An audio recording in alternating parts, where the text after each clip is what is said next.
حضرت عمر فاروق رضی اللہ تعالیٰ عنہ خادم سے کہنے لگے بوڑھی سے پوچھو. پوچھا اماں السلام علیکم. وعلیکم السلام. اماں کیا بات ہے؟ تو اماں کہنے لگی جاؤ دوڑو، تمہیں کیوں بتاؤں، دیہات کی سیدھی سادی بی بی، جاؤ بھاگ جاؤ. کہا نہیں اماں مہربانی کرو اندر تو آنے دو. بڑی منت کے بعد اماں مانی. عمر فاروق عام آدمی نہیں جس سے دنیا کامتی ہے. حضرت عمر اندر گئے. اماں کیوں پریشان ہو؟ تو اماں کہنے لگی تمہیں کیوں بتاؤں، میرا اپنا دکھ ہے. چل اماں بتا دے، تیری مہربانی. اماں کہنے لگی میں ایک بیوہ ہوں، بے اولاد ہوں، کوئی میرا سہارا نہیں. مجھے عمر فاروق سے بڑی شکایت ہے. میرے اوپر 25 دینار کا قرضہ چڑھ گیا ہے اور 3 دن ہو گئے میں نے روٹی نہیں کھائی، اور عمر نے میری خبر نہیں لی. حضرت عمر کو پتہ چل گیا لوارث ہے، اس کا کوئی 2 4 10 ہزار ووٹ کوئی نہیں. ایک کو میکے سے 6 مربے نہیں لے کے آئی، ایک اکیلی تنے تنہا. اور بھائی جب اللہ کا خوف ہوتا ہے تو پھر انسان ان غریبوں کو بھی مناتا ہے.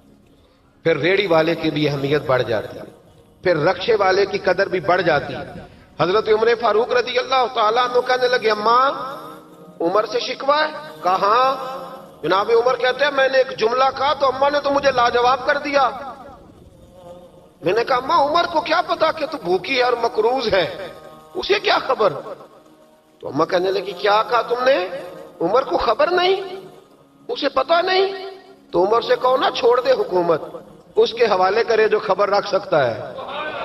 کیوں بیٹھا ہے پھر؟ ہمارے حکمران کہتے ہیں ابھی میں صدمے میں ہوں، نکلوں گا تو بات کروں گا. نہ ادھر ادھر کی تو بات کر، یہ بتا کہ قافلہ کیوں لٹا. مجھے رہزنوں سے غرض نہیں، تیری رہبری کا سوال ہے. ہاں تجھے جواب دینا پڑے گا. حضرت سیدنا عمر فاروق رضی اللہ تعالیٰ عنہ سے اماں کہنے لگی نہیں خبر رکھ سکتا تو حکومت کیوں کرتا ہے، چھوڑتا کیوں نہیں؟ تو حضرت عمر کہتے ہیں میں کانپنے لگا. دوڑے گئے جناب عمر. میں نے کہا اس اماں کا 6000 ووٹ نہیں کہ اس کی قدر کی جائے. یہ اماں کوئی بہت آکسفورڈ یونیورسٹی کی ڈگری ہولڈر نہیں کہ اس کی بات مانی جائے. ایک لاوارث اور بیوہ بی بی. عمر دوڑے گئے، گھر سے اناج کا تھیلا کندھے پہ رکھا، 25 دینار بھی لیے، پکا پکایا کھانا بھی لیا. خادم کہنے لگا حضور مجھے دے دے میں اٹھا لیتا ہوں. تو حضرت عمر فرمانے لگے چل وعدہ کر قیامت کے دن بھی میرا بوجھ اٹھائے گا. کہنے لگا جی نہیں وہاں نہیں اٹھا سکتا. فرمایا پھر آج بھی نہ اٹھا، مجھے ہی اٹھانے دے، یہ میرا بوجھ ہے تو مجھے ہی. اماں کے سامنے 25 دینار بھی رکھے. پھر اماں کو حضرت فاروق اعظم نے 2 مہینے کا راشن بھی دیا، پھر پکا پکایا کھانا بھی دیا. معمولی آدمی کی بات نہیں کر رہا، 24 لاکھ مربع میل کا حکمران. حضرت عمر مدینے میں بیٹھ کے کبھی للکار دیں تو کیسر و کسریٰ کی ٹانگیں کانپیں. جناب عمر فاروق رضی اللہ کھانا کھلا کے اماں چارپائی پہ تھی تو عمر نیچے بیٹھ گئے. کہنے لگے اماں چل عمر کو معاف کر دے، چل چل جانے دے، کوئی عرض نہیں، بیچارے کو پتہ نہیں چلا. تو اماں کہنے لگی تو نے پھر عمر کا ذکر چھیڑ دیا. بیٹے میرے گھاؤ بڑے گہرے ہیں، میرے زخم بڑے سخت ہیں، کلیجہ پھٹے تو تجھے دکھاؤں کتنی تکلیف میں ہوں. میں تو پکا ہوا پھل ہوں، کسی وقت بھی دنیا سے چلی جاؤں گی. میں نے عمر کو معاف نہیں کرنا. جب میں قبر میں جاؤں گی نا، نبی کریم علیہ السلام آئیں گے تو میں عمر کی شکایت کروں گی. میں کہوں گی حضور اس سے پوچھئے یا رسول اللہ بیوہ اور بوڑھی کا خیال ہی نہیں کیا. تو آپ کے غلام کہتے ہیں میں نے عمر کو کبھی اتنا روتے نہیں دیکھا جتنا آج روئے. کہنے لگے اماں عمر کو میں جانتا ہوں وہ کمزور ہے، یہ شکایت نہ لگانا، وہ کمزور ہے، مقابلہ نہیں کر سکے گا، یہ شکایت نہ لگانا، چل معاف کر دے. تو اماں کہنے لگی اچھا تو مجھے کچھ اچھا لگتا ہے، جا تیری خاطر عمر کو معاف کیا، تو پیارا لگا ہے، جا معاف کیا، تیری خاطر معاف کیا، تیری خاطر عمر کو معاف کیا. حضرت عمر فاروق کہنے لگے مجھے لکھ کے دو. کون اتنے جتن کرتا؟ کون؟ کسی سے کہنا جا اپنی اماں کو منا لے، تو کہتے ہیں نہیں میری غلطی کوئی نہیں تو مناؤں کس بات پہ، ہمیں تو 20 دلیلیں آتی ہیں. جا ابا کے پیر پکڑ لے. پتہ ہے نبی پاک علیہ السلام نے فرمایا جس کا باپ راضی ہوگا اسی کا اللہ راضی ہوگا، اور جس کا باپ ناراض ہوگا وہ سارا دن وظیفے پڑھے اس کا اللہ راضی. یہ ابو داؤد شریف کی حدیث ہے. نا جی بڑی مہربانی پیسے نہ لائیے گا آپ. اب بات سنیں، وہ بھی میں سمیٹنے کی طرف آ رہا ہوں، ختم کر رہا ہوں، آپ میری بات پہ توجہ رکھیں. عزیز بھائی، نبی کریم صلی اللہ تعالی علیہ وسلم نے جو اپنے غلاموں کی تربیت کی تو حضرت عمر فاروق کہنے لگے لکھ کے دو. لکھ لکھ دو. تو اماں کہنے لگی آپ لکھیں میں سائن کر دیتی ہوں. آپ لکھ دیں میں سائن کرتی ہوں. حضرت عمر نے لکھا فلاں بنت فلاں کو عمر سے شکایت تھی. پھر انہوں نے عمر کو معاف کر دیا. اماں سائن کرنے ہی لگی تھی، سائن کرنے ہی لگی تھی کہ مولا علی شیر خدا آ گئے. حضرت عبداللہ ابن مسعود آ گئے. اوہو عمر یہاں بیٹھے ہوئے ہو، میں سارے مدینے میں تلاش کر رہا تھا، یہاں بیٹھے ہو، وہ کچھ لوگ ملنے آئے، نکلو. اماں نے سنا کہ یہ عمر تھے تو اماں اٹھ کے کھڑی ہو گئی. آئے ہائے عمر تھے، آپ عمر تھے؟ تو جناب عمر کہنے لگے اماں تو نے جو کہا ٹھیک کہا، لیکن اپنے وعدے پہ قائم رہا، یہ ذرا سائن کر دے. اماں نے سائن کیے تو حضرت عمر فاروق فرمانے لگے علی آ گئے ہو تو بطور گواہ تم بھی دستخط کر دو. عبداللہ ابن مسعود تم بھی بطور گواہ جب سائن ہوئے تو جناب عمر نے رکا لپیٹا اور مولا علی شیر خدا سے فرمانے لگے علی یہ رکھ لو، مجھے لگتا ہے میں تم سے پہلے دنیا سے جاؤں گا، اور جب میں پردہ کر جاؤں نا تو یہ رکا میرے کفن میں رکھ دینا. اگر حضور علیہ السلام نے پوچھا نا میری امت کے ساتھ کیا سلوک کر کے آئے ہو، تو رکا نکال کے کہوں گا یا رسول اللہ ایک بوڑھی ناراض تھی میں اسے بھی راضی کر کے آیا. حضور یہ میں راضی. بھائی جب تک ہم اللہ سے نہیں ڈرتے معاشرہ اصلاح پذیر نہیں ہو سکتا. حضرت عمر فاروق رضی اللہ تعالیٰ عنہ نا باہر والوں کا بھی بڑا سخت حساب کرتے تھے. بڑا ایک گورنر صاحب نے لباس بڑا شاندار پہننا شروع کر دیا تھا تو حضرت عمر نے اتروا کے نا تو انہیں ٹاٹ کا لباس پہنا کے تو اونٹ چرانے کی ڈیوٹی دے دی تھی. اتنا سخت احتساب کرتے. کسائی کی دکان پر بھی 1-2 گھنٹے کھڑے ہوتے تھے. جو آدمی مسلسل 2 دن گوشت خریدتا تھا نا فرماتے تھے اس کا ٹیکس بڑھا دو، لوگوں کو دال نہیں مل رہی اور یہ روز گوشت کھاتا ہے. حضرت فاروق اعظم اس کو جزیہ کہا جاتا تھا یا کچھ اور معاملات ہوتے تھے بڑھا دیتے تھے. مسلسل جو 2 دن آدمی گوشت کھاتا تھا فرماتے تھے مدینے میں غربت ہے، اگر یہ والا نظام تم کرو گے تو غریب لوگ کس کی طرف دیکھیں گے. لیکن اس سے زیادہ بڑھ کر جو ان کی زندگی کا معیار اور سٹیٹس تھا وہ یہ تھا کہ اپنے گھر کا خاص خیال رکھتے، خاص توجہ کرتے. ملک شام سے اور ایران سے کچھ لوگ آپ کی خدمت میں آئے تو وہاں سے کچھ کنیزیں بھی آئیں. ان کے بادشاہ پیغام لے کے شاہ ایران کی کنیز کو ملکہ نے کہا کہ نا حضرت عمر کی زوجہ کو دیکھ کے آنا ذرا کس طرح کی ہے. ہمارے ملک میں کیا کہتے ہیں خاتون اول، جی خاتون، باقی سارے دووں میں خاتون اول. ذرا خاتون اول کو دیکھ کے آنا. تو وہ جب آئی نا گھر میں ملنے تو کہا کہ مجھے میری ملکہ نے کہا تھا کہ عمر کی زوجہ سے اہلیہ سے ملاقات کر کے آنا. تو حضرت عمر کی اہلیہ نے نا ایک جوڑا کپڑوں کا دے دیا ملکہ کے لیے اور ایک خوشبو کی شیشی دے دی. اب جب وہ تحفے وہاں گئے تو اس ملکہ نے نا کچھ سونے کا سامان بھیجا، کچھ زیورات بھیجے، کچھ تحائف بھیجے. جب حضرت عمر کے گھر آئے نا وہ خادم لے کے آیا، اس نے کہا جی آپ کی اہلیہ نے تحفے بھیجے تھے. تو جواب میں شاہ ایران کی بیوی نے یہاں جس ملک کا وہ سفیر تھا انہوں نے بھی یہ بھیجے. تو حضرت عمر فاروق نا وہ تحفے لے کے گھر گئے تو جا کے کہنے لگے اپنی اہلیہ سے یہ تو کب سے تحفے تحائف بھیجنے لگ گئی ہے، یہ کب سے نظام شروع ہو گیا؟ تو کہ حضور تحفہ دینا لینا تو ٹھیک ہے، سنت ہے، محبت بڑھتی ہے، تو یہ کوئی قباحت نہیں، اور میں نے اپنی ذاتی استعمال کے لیے جو چیزیں رکھی تھی وہ میں نے دی ہیں.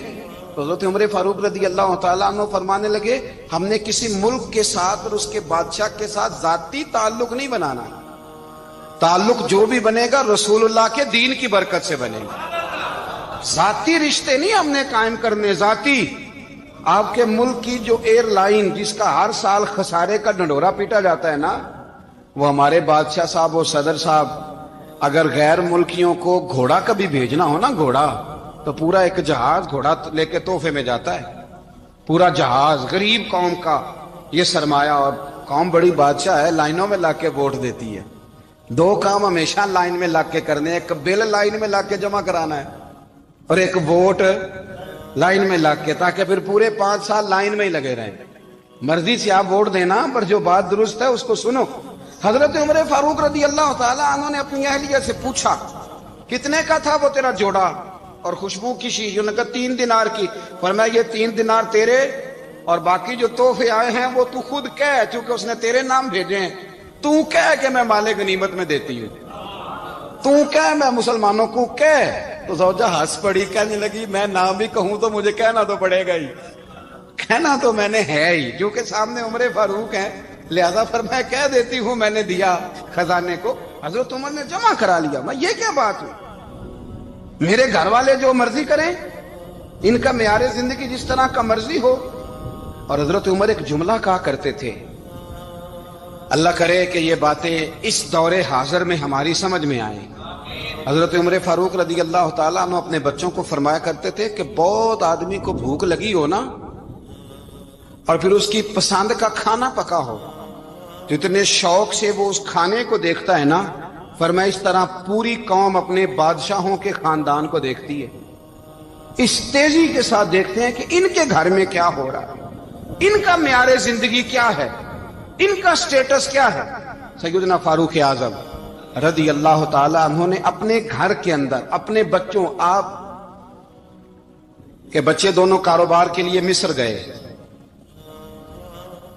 تو وہاں کے گورنر صاحب نے لوگوں سے، ایک بہت بڑا قافلہ گیا مدینے سے مصر تجارت کے لیے، جاتے ہیں نا آج بھی قافلے کئی ملکوں میں، تو یہ گئے تجارت کے لیے، تو حضرت عبداللہ ابن عمر اور حضرت عبید اللہ ابن عمر، حضرت عمر کے دونوں بیٹے گئے، جناب عمر فاروق کے بچے جب وہاں پہنچے تو مصر کے گورنر نے نا لوگوں کو تعارف کرایا کہ یہ عمر فاروق کے بیٹے ہیں، یہ حضرت یہ چودھری کے بیٹے کو کون بتاتا ہے کہ تو چودھری کا بیٹا ہے؟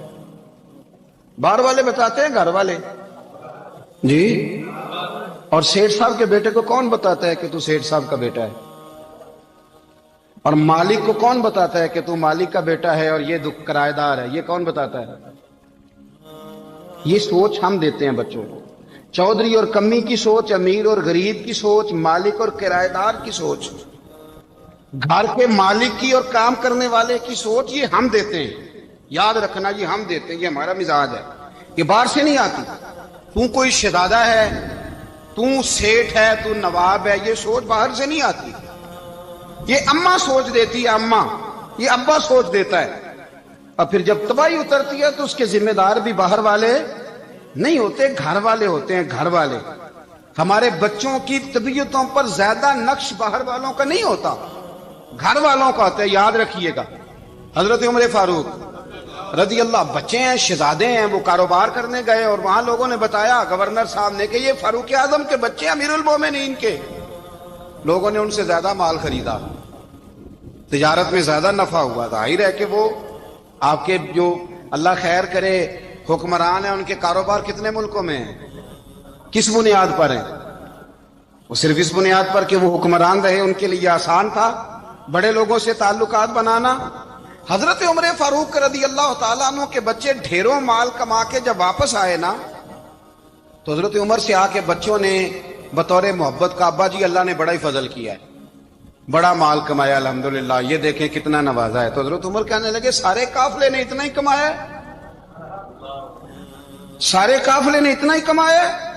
تو حضور نہیں، سارے قافلے نے اتنا نہیں کمایا، سب کو اتنا نہیں ملا۔ وہ تو وہاں گورنر صاحب نے لوگوں کو تعارف کرایا تھا کہ یہ عمر کے بچے ہیں، تو لوگوں نے پھر ہم سے بڑا ہی خریدا۔ تو حضرت عمر فرمانے لگے ٹھیک ہو گیا، میں بات سمجھ گیا ہوں، اس طرح کرو جو تمہاری اصل زر تھی نا، جو راز تھی، وہ رکھ لو اور باقی سارا مال مال خزانہ میں جمع کرا دو، اس لیے کہ یہ تم نے تجارت نہیں کی، یہ تم نے اپنے باپ کا نام بیچا ہے، یہ تم نے امیر المومنین کے بیٹے ہونے کا فائدہ اٹھایا ہے۔ فرمایا یہ تمہارا نہیں حق، یہ مسلمانوں کا ہے، اس لیے کہ یہ مال تم نے محنت سے نہیں کمایا، یہ باپ کی کرسی کا فائدہ اٹھایا ہے۔ اور فرمایا اگر تم نے مال جمع نہ کرایا تو میں مال بھی لے لوں گا زبردستی اور کوڑے بھی ماروں گا، ڈبل سزا دوں گا، مرضی سے جمع کراؤ گے تو کوڑوں سے بچ جاؤ گے۔ بڑے بیٹے نے تو جمع کرا دیا، تو چھوٹا تھوڑا پریشان ہوا، تو حضرت عبداللہ ابن عمر چھوٹے کا ماتھا چوم کے کہنے لگے بیٹے چپ کر کے جمع کرا، یہاں بھی فخر کر کے ہم عمر کے بیٹے ہیں، اور قیامت میں بھی فخر کریں گے کہ ہم فاروق اعظم کے بیٹے ہیں، یہاں بھی ناز کریں گے اور وہاں بھی ناز کریں گے کہ عمر کے بچے ہیں۔ ہمارے باپ نے خود بھی حلال ہی کھایا ہے، اور جب ہماری کمانے کی باری آئی ہے تو ہمیں حکم بھی حلال کھانے کا دیا۔ بھائی ہمارا مزاج نہیں، بچہ جب لے کے آتا ہے 2 لاکھ روپیہ تو کبھی پوچھے کہاں سے آیا ہے؟ جب وہ پہلے دن غلط دوستوں کے پاس جا کے بیٹھتا ہے تو کبھی نکالا ہے گھر سے اسے؟ یہ بہت سارے خمیازے ہمیں اس لیے بھگتنے پڑتے ہیں کہ ہم ابتدا میں سوراخ بند نہیں کرتے. جب اس میں شگاف پڑ جاتا ہے, سیلاب آتا ہے, تو ہمیں ہوش آتی ہے. حضرت عمر نے اپنے گھر میں نگرانی رکھی, کڑی نگرانی. زیادہ نماز گھر میں پڑھتے تھے حضرت عمر, نفلی نمازیں زیادہ کیوں بلا؟ بھائی یاد رکھیں کہ آپ نے اگر سجدہ کرنا ہے تو بچہ لیٹ جائے گا, وہ اسے پتا کو نہیں سجدہ کیا ہے. لیکن جب گھر میں کبھی قرآن ابا جی کھول لیں نا, جب ابا جی کا موڈ بن جائے نا لیکچر دینے کا, وہ گھر میں شروع ہو جاتے ہیں, کہتے ہیں آپ لوگ نماز نہیں پڑھتے اس لیے میرے کاروبار میں برکت کوئی نہیں. تم سویرے قرآن پاک نہیں کھولتے تو میں تباہ ہو گیا. تو میاں آپ نے کب گھر میں قرآن پاک کھولا تھا؟ آپ نے کب نماز پڑھی؟ آپ نے کب گھر کے اندر اللہ رسول کا ذکر کیا تھا؟ آپ نے کب حدیث چھیڑی؟ آپ نے بھی تو گھر کے اندر جب بھی آپ آئے ہیں تو آپ نے وہی کچھ کیا جو دنیا دار کرتے ہیں. آپ بھی تو اپنا موبائل لے کے الگ کونے میں بیٹھ گئے. آپ نے بھی تو کہا ہے کہ اب تمہارے چینل ختم, اب میری مرضی والا چلے گا. تو جو آپ نے کیا ہے بچے بھی وہی کام کریں گے. آپ نے بھی گپ شپ لگائی ہے تو وہ بھی لگا رہے ہیں. یہ سمجھ لیں, جو کام آپ کریں گے آپ اپنے بچوں کی سیرت میں اس کا جلوہ دیکھ لیں گے. بڑی پکی سی بات ہے کہ آپ کو بچے کی عادتیں دیکھ کے سمجھ آ جائے گی کہ میں بھی یہی کرتا تھا اور یہ بھی. حضرت عمر فاروق رضی اللہ تعالیٰ عنہ وصال فرما گئے, تو آپ کے وصال کے بعد حضرت عثمان غنی رضی اللہ تعالیٰ عنہ نے آپ کی ایک بیوہ سے نکاح کیا, حضرت عمر کی ایک بیوہ سے. جب وہ آپ کے نکاح میں آئی تو کہنے لگی حضرت عثمان غنی سے کہ حضور نہ تو میں خوبصورت ہوں اور نہ میں جوان ہوں, نہ آپ کی کوئی خدمت کر سکتی ہوں, میرے ساتھ نکاح کرنا سمجھ میں نہیں آیا. کیا شاندار جواب دیا حضرت عثمان غنی نے, کیا خوبصورت جواب دیا. فرمانے لگے میں نے اس لیے نکاح نہیں کیا کہ مجھے تمہارے حسن سے دلچسپی تھی یا تمہاری خدمت کی ضرورت تھی, میں نے تو اس لیے نکاح کیا ہے کہ مجھے بتاؤ عمر فاروق گھر کے اندر اپنے رب کی عبادت کس طرح کرتے تھے, وہ قرآن پاک کس طرح پڑھتے تھے, وہ رویا کیسے کرتے تھے, استغفار کا طریقہ کیا, کس وقت کس انداز میں وہ اپنے رب کو یاد کرتے تھے. اس لیے کہ عمر کئی دفعہ گھر سے آتا تھا تو میں اس کے چہرے پر نور دیکھا کرتا تھا, میں روشنی دیکھتا تھا, ایک معیار دیکھتا تھا. نکاح اس لیے کیا ہے کہ مجھے عمر کی جو گھر کے اندر کی عبادت ہے اس سے آگاہ کرو, تاکہ عثمان غنی بھی چاہتے ہیں اس طرح کے عمل کرو جس طرح کہ عمر فاروق کر کے گئے. بھائی جب تک ہم اپنے گھر میں وہ توجہ نہیں دیں گے, وہ مزاج دیکھیں نا, ہمارے گھروں میں جب نقشہ پاس ہوتا ہے تو ٹی وی لان بھی اس میں ہوتا ہے, ڈرائنگ روم بھی ہوتا ہے, نماز کی جگہ بھی ہوتی ہے نقشے میں. صحابہ جب گھر بناتے تھے تو ایک مسجد بیت کا نقشہ پاس کرتے تھے, ذہن میں رکھتے تھے کہ یہ کونا نماز کے لیے, وہاں جوتے لے کے کوئی نہیں جائے گا, وہاں نماز پڑھی جاتی تھی, عورتیں وہاں اعتکاف کرتی.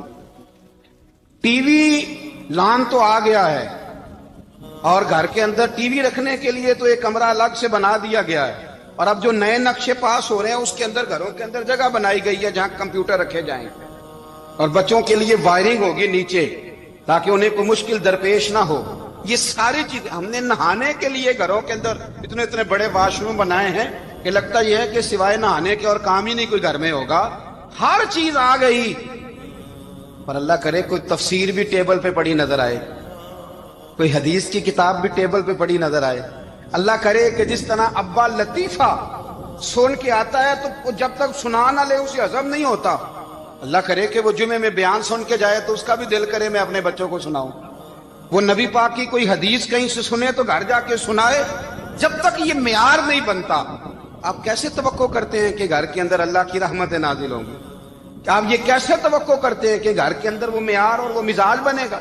حضرت عمر فاروق نے ذاتی زندگی پر جو توجہ دی, گھر والوں کے معیار پر جو توجہ دی حضرت عمر فاروق رضی اللہ تعالیٰ عنہ نے, وہ بھی بڑی دیدنی ہے. حضرت ابو موسیٰ اشعری کو نا آپ نے وزیر خزانہ بنایا, وزیر خزانہ.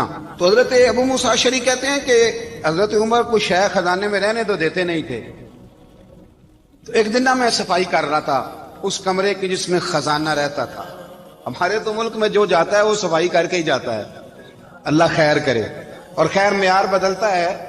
جو پچھلی حکومت ہوتی ہے وہ قرضہ اٹھاتی ہے, وہ باہر سے جاتی ہے تو قرضہ لے کے آتی, اور جو نہیں آتی ہے وہ کہتی ہے ہمیں پیکج مل گیا ہے. وہ قرضہ نہیں اٹھاتے, ان کو کیا ملتا ہے؟ یعنی پچھلی نے قرضہ لیا تھا اور ہم نے, واہ جی واہ کیا خوبصورت انداز ہے. اس کا نام بدل کے نا, انہوں نے قرضہ لیا تھا اور ہم نے, میں کہا بڑے شاندار سیانے بندے ہو گئی. اور اللہ تعالیٰ خیر فرمائے, ہمارے جو بڑے شاندار قسم کے دوست ہے نا شاندار، جن کا ادب سے نام لیتے ہیں، وہ عرب کے بادشاہ ہیں۔ ہم تو عرب خالی کہتے بھی نہیں، عرب شریف کہتے ہیں، عرب شریف۔ انہوں نے پتہ کیا کیا ہے؟ انہوں نے اس طرح کیا ہے کہ جو کشمیریوں کا قاتل تھا نا، اس کے گلے میں میڈل ڈال دیا ہے۔ یہی کام وہ کرتے رہتے۔ انہوں نے پہلے انہیں بلا کے مندر بھی بنوائے تھے، ہمیں کوئی شکوہ نہیں، ان کی زمین ہے، اللہ تعالیٰ توفیق عطا کرنے والا ہے، پر خیال یہ تھا کہ چلو کشمیریوں کے زخموں پر نمک نہ چھڑکتے، 2 مہینے انتظار کر لیتے، کچھ حالات سنور جاتے، کچھ تھوڑا انتظار۔ ہیں ہمارے دوست، ہمارے وزیر اعظم صاحب جب جاتے ہیں تو وہ پھولوں کا ہار ڈالتے ہیں ہمارے دوست، لیکن انہیں وہ حدیث یاد نہیں کہ نبی پاک علیہ السلام نے فرمایا جب میرے مومن کو تکلیف ہوتی ہے تو مجھے بھی گنبد خضرا میں تکلیف ہوتی ہے۔ انہیں نہ کشمیریوں کا خون یاد نہیں آیا، انہیں برہان وانی کی کٹی ہوئی لاش یاد نہیں آئی، انہیں 30,000 بیوہ عورتیں 30,000 بیوہ عورتیں یاد نہیں آئی، 30,000 بیوہ عورتیں جن کے سواگ اجڑ گئے، اور انہیں 1.25 لاکھ یتیم بچہ یاد نہیں آیا جو یتیمی کی زندگی گزار رہا ہے، اور اس کے باوجود بہت بڑے ذمہ دار ہے وہ۔ مجھے پڑھ لینے دو آج احمد فراز کا شعر۔ وہ ہمارے مکتب کوئی ایسا نہیں کہ وہ مولوی تھا، وہ غیر جانبدار تھا، پر مجھے آج پڑھ لینے دو اس کا شعر، ایک کلیجے کا درد ہے، پڑھ لینے دو۔ اس نے کہا تھا کہ پڑھتا ہوں تو کہتی ہے یہ خالق کی کتاب ہے، مثل یہودی یہ سعودی بھی عذاب، اس قوم کے بارے میں کیا لکھوں فراز، کعبے کی کمائی سے جو پیتے ہیں شراب، کعبے کی کمائی سے جو پیتے ہیں شراب، اس قوم کے بارے میں کیا لکھوں فراز، کہ کعبے کی کمائی سے جو پیتے ہیں شراب۔ میں خیال نہیں آیا تمہارا صرف دین یہ ہے کہ قبریں گرا دو، مزارات گرا دو، فقط یہ دین ہے؟ کوئی نبی پاک کے روزے کی طرف منہ کرے تو اسے مشرک کہو، یہ دین ہے؟ اس کا نام مذہب رکھا ہے تم نے؟ مذہب تو اس کا نام ہے کہ جو رسول اللہ کا نام لینے والا ہے وہ ہمارا یار ہے، اور جو نبی پاک کا نام لینے والا نہیں، ہمارا اس سے کوئی تعلق، یہ دین ہے۔ حضرت عمر فاروق کی سیرت سنا رہا ہوں، حضرت عمر کی۔ حضرت ابو موسیٰ اشعری نے ایک عیسائی کو منشی رکھا تھا، اکاؤنٹ آفیسر حضرت ابو موسیٰ اشعری نے۔ تو حضرت عمر فاروق بول پڑے، کہنے لگے تمہیں مسلمان کوئی نہیں ملا تھا؟ کلمہ گو نہیں تمہیں نظر آئے؟ کشمیریوں کی لاشیں نظر نہیں آتی؟ ان کا خون بہ رہا ہے، تباہی اتر رہی ہے، اور تم قاتل کو گولڈ میڈل پہنا رہے ہو۔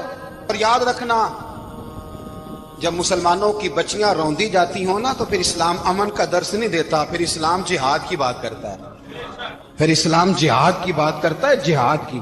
وہ قومیں غیرت مند نہیں ہوتی کہ جن کے گھروں میں آگ لگی ہو اور وہ غیروں کو ہار پہناتی پھرے۔ اللہ کا کچھ خوف کرو، زندگی مختصر ہے، دبئی میں کتنے رہے اور کتنے چلے گئے، خدا را کچھ خدا۔ تم سے اچھے تو وہ نیو یارک کے رائٹر ہیں جو کم از کم اپنے کالموں میں کشمیر کی بات کرتے ہیں، تم سے اچھا برطانیہ کا وہ شخص ہے جو کم از کم BBC لندن پہ رپورٹ جاری کرتا ہے تو کہتا ہے کشمیر پہ ظلم ہو رہا ہے۔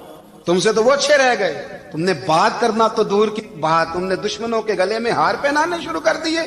کل جب پوچھیں گے بلا کے تم کو اپنے سامنے، کیا جواب جرم دو گے تم خدا کے سامنے؟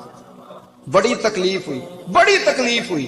وہ نا منصور حلاج کو پھانسی دی جا رہی تھی تو حضرت جنید بغدادی بھی آ کے دیکھنے لگے، تو منصور حلاج کہنے لگے بابا سارا زمانہ دیکھے پر تو نہ دیکھ، سارا زمانہ تماشا دیکھے انہیں تو پتا کوئی نہیں نا، تو نہ دیکھ۔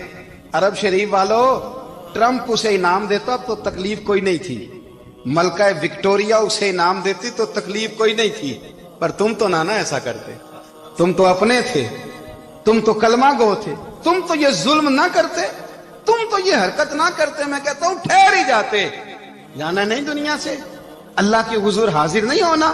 جب رسول اللہ قبر میں آئیں گے تو کیا جواب دو گے؟ خدا را، حضور نے فرمایا تھا گناہ روک نہیں سکتے تو دل میں ہی برا جان لو۔ ذالک اضعف الایمان، یہ کمزور ایمان ہے، کم از کم اتنی حد تک تو آ جاؤ، دشمن سے گلے تو نہ ملو۔ خدا را سمجھیں، ہمارا پہلا تعارف یہ ہے کہ ہم رسول اللہ کے غلام ہیں۔ اقبال نے کہا تھا وطن کا بت نہ بنانا، وطن کو بت نہ بنانا۔ اقبال کہنے لگے ان تازہ خداؤں میں بڑا سب سے وطن ہے، جو پیرہن اس کا ہے وہ مذہب کا کفن ہے، اس لیے کہ بازو تیرا توحید کی قوت سے قوی ہے. اسلام تیرا دیس ہے, اسلام تیرا دیس ہے. کیونکہ تو مصطفی ہے, تو نبی پاک والا ہے, مصطفیٰ والا. اسلام تیرا دیس ہے, تو مصطفی ہے. امریکہ میں جو مسلمان رہتا ہے ہمارا بھائی ہے, اور پاکستان میں جو مرزائی رہتا ہے اس سے ہمارا کوئی تعلق نہیں ہے. حضرت عثمان غنی نے اپنے چچا کے بیٹے سے کہا تھا کہ تو کلمہ نہیں پڑھتا تو تیرا میرا رشتہ کوئی نہیں. بلال حبش سے آیا ہے پر میرے نبی کا غلام ہے تو سگے بھائیوں سے بھی آگے ہے. ہزاروں قومیں وجود میں آئیں دہر میں خشک تر کے رشتے سے, پر ہم نے بنیاد دوستی رکھی یاد خیر البشر کے رشتے سے. اپنی ملت پر قیاس اقوام مغرب سے نہ کر, خاص ہے ترکیب میں قوم رسول ہاشم. کچھ خیال کرے, پہلا تعارف دین ہے, اگر دین نہیں تو پھر کسی وطن کی کوئی ضرورت. اس لیے کہ پاکستان کا تصور اقبال نے پیش کیا نا, تو اقبال کہنے لگے ان تازہ خداؤں میں بڑا سب سے وطن ہے جس کو تم بت بنا کے پوجتے ہو. ہمارا وطن تو ہمیں جان سے زیادہ پیارا ہے, پر پہلے پاکستان نہیں, پہلے اسلام. پہلے اسلام تیرا دیس ہے, تو مصطفی ہے. تو آمدام برسر مطلب حضرت عمر فاروق رضی اللہ تعالی عنہ. حضرت سیدنا ابو موسیٰ اشعری کہتے ہیں کہ میں نے نا صفائی کی, مال غنیمت کی میں نے صفائی کی, تو ایک دینار مجھے نا کہیں پڑا ہوا مل گیا. تو فرماتے ہمیں اجازت ہوتی تھی کہ ایک آدھ دینار ہم اپنی مرضی سے کہیں خرچ کر. تو حضرت عمر کے بیٹا گزر رہا تھا, تو حضرت ابو موسیٰ اشعری کہتے ہیں میں نے صفائی کی تو ایک دینار نکلا, تو میں نے وہ ایک دینار نا حضرت عمر کے بیٹے کو دے دیا. میں نے کہا لو بیٹا اپنے چچا کی طرف سے تحفہ. تو گھر جا کے انہوں نے حضرت عمر کو بتایا کہ چچا نے پیسے دیے ہیں, چھوٹے بچے تھے. حضرت عمر نے حضرت ابو موسیٰ اشعری کو بلا لیا اور بلا کے فرمانے لگے میں تو تمہیں اپنا دوست جانتا تھا اور تو نے میری اولاد کو ہی دنیا دار بنانا شروع کر دیا, میرے بچوں کو ہی تم نے دنیا دار پیسوں پہ لگانا شروع کر دیا, میں تو تمہیں یار سمجھتا تھا. فرمایا تمہیں چاہیے تھا میرے بیٹے کو نصیحت کرتے کہ بیٹا پیسوں سے رب راضی نہیں ہوتا, اس کی رضا والے کام کیے جائیں تو رب راضی ہوتا ہے. اور فرمایا تمہیں کوئی اور گھر نہیں ملا تھا تباہ کرنے کے لیے, میرا ہی گھر ملا تھا, اٹھاؤ اپنا دینار اور خبردار آج کے بعد میرے بچوں کے ساتھ یہ والی نیکی نہ کرنا. اور ہمارا کیا سٹیٹس ہے, دوستی ہے یہ اس سے جو تحفے زیادہ دے, جو بچوں کو خراب کرنے میں مدد زیادہ کرے اس کے ساتھ گرانا. حضرت عمر نے گھر پہ اور سب سے بڑھ کر اپنی ذات پہ توجہ کی. حضرت ابو مالک رضی اللہ تعالیٰ عنہ کہتے ہیں میں عمر کے پیچھے پیچھے ایک باغ میں گیا, اکثر اس باغ میں جایا کرتے تھے, اور عمر جا کے نا تو درخت کے نیچے بیٹھ گئے اور فرمانے لگے او امیر المومنین اللہ سے ڈر جا, ورنہ جس رب نے حکومت دی ہے وہ عذاب بھی بڑا دے گا, ڈر جا رب سے. کبھی ساری زندگی حضرت عمر نے اپنا کوئی تعارف نہیں کرایا, کبھی نہیں. ایک بندے نے آپ کے سامنے تعریف کر دی آپ کی تو فرمانے لگے تو خود بھی ہلاک ہوا اور مجھے بھی ہلاک کر دیا, کیا ضرورت پڑی ہے میری تعریفیں کرنے کی, اتنی دیر میری تعریف میں لگائی. اللہ کا ذکر کرتا رب تجھے ثواب دیتا, حضور پہ درود پڑھتا تو رب تیرے اوپر رحمتیں نازل کرتا. کس چکر میں ہے؟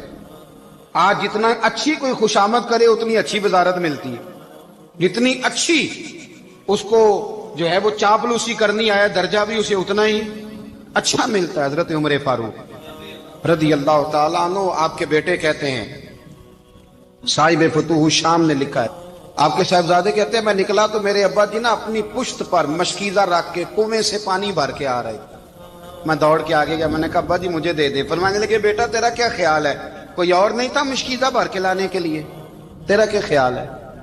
کہا ابا جی بڑے لوگ تھے پر آپ کیوں اٹھا رہے ہیں؟ فرمانے لگے نفس نا ذرا میرا بڑا ہو گیا تھا, اسے ذرا ذلیل کر رہا ہوں, ذرا اپنا محاسبہ کر رہا ہوں. یہ مجھے کہہ رہا تھا تو بڑی چیز ہے, تو میں نا ابھی مشکیزہ گھر رکھ کے آؤں گا, پھر تیری ماں نے مجھے کہا ہے کہ گھر میں لکڑیاں کوئی نہیں جلانے کے لیے, پھر میں جنگل سے لکڑیاں کاٹ کے لاؤں گا. اب میں امیر المومنین بن کے نا تو میرا نفس تھوڑا بڑا ہو گیا. اب یقین کریں ہمارا آزما خراب ہو جاتا ہے جب تک ہمارا تعارف صحیح نہ ہو, ہمارا تعارف ٹھیک نہ ہو. میں یہ ہوتا ہوں, میں وہ ہوتا ہوں, چھوڑ مٹی دیں تے مٹی رہنا ہی, مٹی دیں تے مٹی دیں تے مٹی رہنا ہی. ایویں کادی بلے بلے اج مٹی دے اتے بندیا تے کل مٹی دے تھلے, مٹی دیں تے مٹی رہنا ہی. کادی بلے, مجھے پوچھ لو, مجھے جان لو, میرا نام لے لو, میں بھی آیا ہوں, میں بھی ہوتا ہوں, میرا بھی یہ تذکرہ ہے، میں بدکار پرانا خادم، کسے در ملی نہ ٹوئی، اے تے واصف یار نے نظر جو کی تھی تے واصف واصف ہی ہوئی۔ یہ تو بڑی بات کی بات ہے، تو بات کی بات ہے صاحب، ورنہ من نانم کے من نانم، جو ہم ہیں اس کا ہمیں پتا تو ہے نا بھائی۔ کبھی بھی یہ جو ذات کا چکر ہے نا، میں بھی ہوں، مجھے بھی، او بھائی یاد رکھو میں کون ہوں۔ یہ جو نام نمود اور یہ خواہشیں اور یہ جو وقار، یہ تو کمزور لوگوں کا طریقہ ہے۔ جس کو اپنا تعارف کرانا پڑ گیا، اس سے بھی زیادہ کمزور کوئی ہے؟ فوٹو میں دکھاتا پھرتا ہے فلانے کے ساتھ فوٹو، فلانے تو کمزور بندے یہ کام کرتے۔ حضرت عمر فاروق، اللہ اکبر، حضرت عمر جیسا بندہ 24 لاکھ مربع میل کا حکمران، اور شاہ روم کو خط لکھ کے کہتا ہے میں منت نہیں کرتا، میں حکم دیتا ہوں۔ اتنا تگڑا بندہ۔ جنگ قادسیہ کے لیے حضرت سعد بن ابی وقاص کو بھیجا، فتوح شام پڑھ کے دیکھیں۔ حضرت عمر بڑے پریشان ہیں، اتنے دن ہو گئے کوئی رپورٹ ہی نہیں آئی۔ اب تو موبائل ہے نا، تو ایک ایک منٹ کی رپورٹ لیں آپ، بلکہ آپ ایک منٹ کی فوٹو لیں، آپ رپورٹ تو دور رہ گئی۔ حضرت عمر فاروق رضی اللہ تعالیٰ عنہ بڑے پریشان ہیں کہ قادسیہ میں حضرت سعد بن ابی وقاص کے ساتھ لوگ جہاد کرنے گئے، رپورٹ کوئی نہیں آ رہی۔ اتنے پریشان تھے کہ باہر نکل کے نا اس رستے پہ بیٹھ جاتے جو رستہ قادسیہ کی طرف سے آتا تھا، اس جو بھی آتا جاتا پوچھتے جنگ کے کیا حالات ہیں۔ ادھر جب اللہ نے فتح دے دی نا، تو حضرت سعد بن ابی وقاص رضی اللہ تعالیٰ عنہ نے نا ایک قاصد کو خط دے کے بھیجا، کہنے لگے عمر کے پاس جاؤ، انہیں اطلاع دو کہ الحمدللہ اللہ نے اسلام کو فتح عطا کر دی۔ یہ حضرت عمر کو جا کے دینا، وہ بڑے پریشان ہوں گے۔ وہ جو اس زمانے میں اس طرح ہوتا تھا کہ کئی دور دور سے صحابہ جو دوسرے شہروں کے ملکوں کے رہنے والے ہوتے تھے، وہ بھی آ کے شامل ہو جاتے تھے جہاد میں۔ کوئی ایک دفعہ مدینے آیا، کوئی 2 دفعہ آیا، پھر اپنے اپنے علاقوں میں۔ بہت سارے لوگوں نے زیادہ دفعہ حضرت عمر کو دیکھا بھی نہیں تھا۔ وہ جو قاصد خط لے کے آیا تھا نا، اس نے 1 دفعہ دیکھا تھا، حضرت عمر بوڑھے ہو گئے، وہ پہچانتا نہیں تھا۔ میری بات کی سمجھ آ رہی ہے آپ حضرات؟ ادھر سے وہ خط لے کے آ گیا۔ حضرت عمر مدینے سے باہر نکل کے اس روڈ پہ بیٹھے تھے جو قادسیہ سے آتا تھا۔ جب اس آدمی کو آتے دیکھا تو حضرت عمر اٹھ کے کھڑے ہو گئے، فرمانے لگے قادسیہ سے آ رہے ہو؟ وہ کیا کہتا ہے؟ پھٹے پرانے کپڑے، ٹوٹے ہوئے جوتے، سر پہ پرانی پگڑی۔ کہنے لگے غلام مدینے کے رہنے والے ہو؟ حضرت عمر کہنے لگے ہاں مدینے کا ہوں۔ کہا میں قادسیہ سے آیا ہوں، الحمدللہ اللہ نے اسلام کو فتح دے دی ہے، الحمدللہ کفر کی کمر ٹوٹ گئی ہے۔ اس نے یہ بات کر کے تو گھوڑے کو ایڑی لگائی، گھوڑا دوڑنے لگا مدینے کے، حضرت عمر بھی ساتھ ساتھ دوڑ رہے ہیں۔ فرمانے لگے اچھا بتاؤ خالد بن ولید کا کیا حال ہے؟ تھوڑا آگے جا کے فرمانے لگے اسامہ بن زید کیسے ہے؟ وہ کہتے ہیں ٹھیک ہے۔ پھر اس نے اور گھوڑا، عمر ساتھ ساتھ دوڑ رہے ہیں، ساتھ ساتھ 24 لاکھ مربع میل کا حکمران، ایک جوتا پیر سے نکل گیا، عمر دوڑ رہے ہیں۔ آگے جا کے پوچھتے ہیں سعد بن ابی وقاص کا کیا حال ہے؟ کہ حضور وہ بھی ٹھیک ہے۔ کتنے لوگ میرے شہید ہو گئے مسلمانوں میں سے؟ کہنے لگا صحیح گنتی کا نہیں پتا، یہ لفظ ادا ہوتے ہوتے مدینے کی سرحد آ گئی۔ لوگوں نے عمر کو گھوڑے کے ساتھ دوڑتے دیکھا تو کہا امیر المومنین کیوں دوڑ رہے ہیں؟ وہ غلام چھلانگ لگا کے نیچے آیا، قدموں میں بیٹھ گیا، کہنے لگا حضور آپ نے بتایا ہی نہیں آپ امیر المومنین ہیں۔ آپ فرمانے لگے کیا بتاتا؟ میں تو اونٹ چرانے والے کا پتر ہوں، کیا بتاتا؟ وہ عمر ہوں جس نے اپنے گناہوں کا حساب دینا ہے، کیا بتاتا؟ جو سعد بن ابی وقاص کو جہاد پہ بھیج کے خود بزدلوں کی طرح گھر میں بیٹھا ہے، کیا بتاتا؟ کوئی حیثیت نہیں، کوئی تعارف۔ تو نے اچھا کیا، تو تو مجاہد تھا، مجھے ساتھ ساتھ دوڑایا، تو نے اچھا کیا۔ جتنے لوگ تھے چیخے مار کے رونے لگے۔ حضرت فاروق اعظم سے کہنے لگے عمر جب تک تیرے جلوے رہیں گے اللہ کامیابیاں ہی عطا فرمائے گا، جب تک تیرا رنگ رہے گا اللہ تعالیٰ نوازتا ہی رہے گا۔ کچھ نہیں، کبھی اپنا آپ ظاہر ہی نہیں کیا۔ بہت بڑے تھے، بہت بڑے تھے حضرت عمر، بڑے تھے، لیکن ساری زندگی اپنے محاذ۔ حضرت ابو رافع غلام تھے، قرآن پاک بڑا سونا پڑھتے تھے۔ حضرت عمر جب بھی انہیں ملتے کہتے ابو رافع تو عمر سے اچھا ہے، قرآن بڑا شاندار پڑھتا ہے۔ تو وہ کہتے حضور اگر میں قرآن صحیح پڑھتا ہوں تو آپ کو قرآن کی تشریح زیادہ صحیح آتی ہے، آپ بھی تو مجھ سے افضل ہیں۔ تو آپ فرماتے نہیں پھر بھی تو مجھ سے افضل ہے۔ کیوں؟ اس لیے کہ تو اپنے غلام اپنے آقا کی نوکری بھی ٹھیک کرتا ہے اور رب کی عبادت بھی ٹھیک کرتا ہے، اور مجھے خالص صرف عبادت کرنی ہوتی ہے وہ بھی ٹھیک نہیں کر پاتا۔ ساری زندگی اپنا محاسبہ،